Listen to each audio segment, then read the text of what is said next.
know there is a little thing that new bag makers often fail to do which completely screams out homemade and unprofessional? In this video, I will let you in on just what that little thing is. That really isn't so little at all.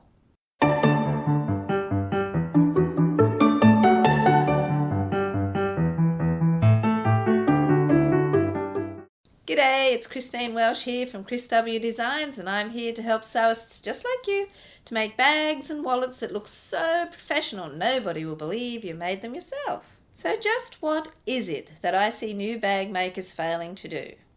Can you guess? Go on, take a stab at it. That seam you just stitched?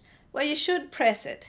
Usually, unless otherwise instructed, you would press the seam flat, then press it open. And you may be instructed to press the seam either to the left or to the right.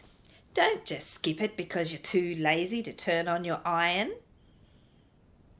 Always press your work as you go, and remember there is a difference between ironing and pressing.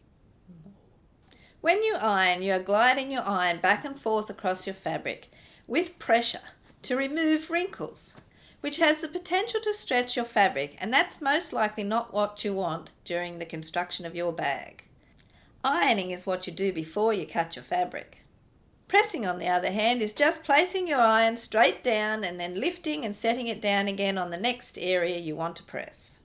Pressing also helps set your stitches so they sit down in the fabric rather than just sitting on top. It's also a great idea to use a pressing cloth when you press, especially with certain types of fabric, so you don't develop shiny patches or, in the case of more delicate fabrics, melt or scorch them. Use a pressing ham or a sleeve roll for curved areas, or roll up a towel if you don't have a ham. Oh, not a ham sandwich! You can also use a piece of thin cardstock when pressing seams to prevent the seam edge showing on the right side of the fabric. Just slide it between the seam allowance and the main fabric piece. Making this little bit of extra effort will pay you huge dividends in the quality of your finished bag.